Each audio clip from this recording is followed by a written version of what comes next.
మీనరాశి వారికి చతుర్థ స్థానంలో శుక్రుడు, గురువు, పంచమ స్థానంలో రవి, బుధుడు, ఆరింట కేతువు, సప్తమ స్థానంలో కుజుడు, వ్యయ స్థానంలో రాహువు, ఈ రాశిలో శనేశ్వర గ్రహ సంచారము వక్రించి నడుస్తున్నది. చేపట్టిన కార్యక్రమాలలో ఆత్మవిశ్వాసాన్ని కనబరచగలుగుతారు. మానసికంగాను శారీరకంగాను మంచి ధైర్యాన్ని కలిగి ఉంటారు. కొన్ని కఠినమైనటువంటి నిర్ణయాలను వెనువెంటనే అమలు చేయాలన్న ఆలోచనలు దృఢ సంకల్పంతో ఉంటాయి. అంటే క్రితం తప్పు చేశాము, ఆ తప్పు ఇప్పుడు సరిదిద్దుకుంటున్నాము, దానికి భయపడి బాధపడవలసిన అవసరం ఏముంది అన్న ఒక ధైర్యాన్ని, క్లారిటీని కలిగి ఉంటారు. ఇంతకుముందు ప్రేమించి పెళ్లి చేసుకున్నాము, ప్రేమించిన వాడు వెదవయ్యాడు, అలవాట్లకు బానిసయ్యాడు, అంతటితో ఆగకుండా చేయి చేసుకుంటున్నారు, పరిస్థితులు బాలేవు.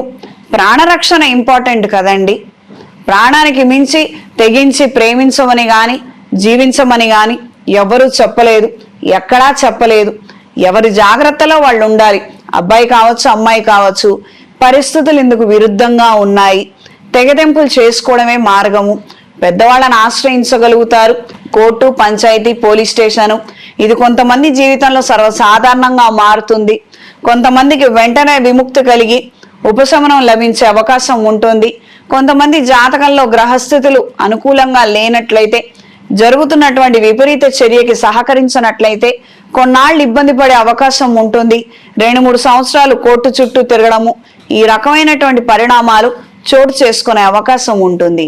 ఇది ముమ్మాటికి కొంతమంది జీవితంలో మాత్రమే. ఏలినాటి శని నడుస్తోంది కదా, భార్యాభర్తల మధ్యలో గొడవలు జరగాలి కదా, అందుకనే ఇలా చెప్పారు అమ్మగారు. ఇలా చిన్న గొడవ ఉంది, మనం దీన్ని పెద్ద చేసేద్దాము అన్న ఆలోచన మాత్రం ఎవరు చెయ్యొద్దు. కేవలం ఏలినాటి శని ప్రభావం కారణం చేత మాత్రము భార్యాభర్తలు విడిపోరు.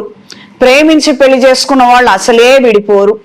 జాతకాలు బాలేదు, ఇద్దరు భార్యాభర్తల జాతకాలు బాలేదు, వాళ్ళకు కలిగిన సంతానం జాతకాలు బాలేదు, వీళ్ళ తల్లిదండ్రుల జాతకాలు బాలేదు అంటే ఎవరికొకళ్ళకి ఇక్కడ రెండో కోడల్ని తెచ్చుకోవడమో, లేకపోతే రెండో అల్లుడిని తెచ్చుకోవడమో, లేకపోతే ఉన్న వాళ్ళతో సంతోషంగా గడపలేనటువంటి పరిస్థితి కారణం అవటమో, చాలా అంటే చాలా ప్రతికూలమైన ప్రభావము అందరి జాతకాల్లో ఉన్నట్లయితేనే ఏదన్నా ఇలా జరుగుతుంది, అంత మాత్రమే.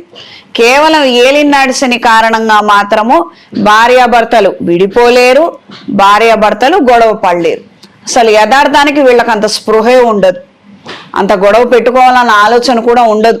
ఏదో వాళ్ళ జీవితాలు వాళ్ళు ఎలా వెలబుచ్చుకుంటే చాలే, ఈరోజు తిన్నాం బతుకున్నాం రేపటికి అనుకుంటే చాలు అన్న ఆలోచనే ఉంటుంది.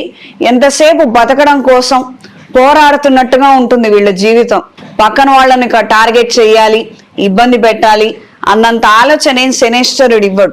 ఏదైనా ప్రతికూల ప్రభావం ఉంది, అలవాట్లకు బానిసయ్యారు, వీళ్ళు పక్కన వాళ్ళని అమ్మ కావచ్చు, చెల్లెలు కావచ్చు, భార్య కావచ్చు, ఎవరైనా కావచ్చు, ఇబ్బంది పెడుతున్నారని అంటే వాళ్ళకి వేరే విధమైనటువంటి ఇన్ఫ్లుయెన్స్ ఉంది అక్కడ.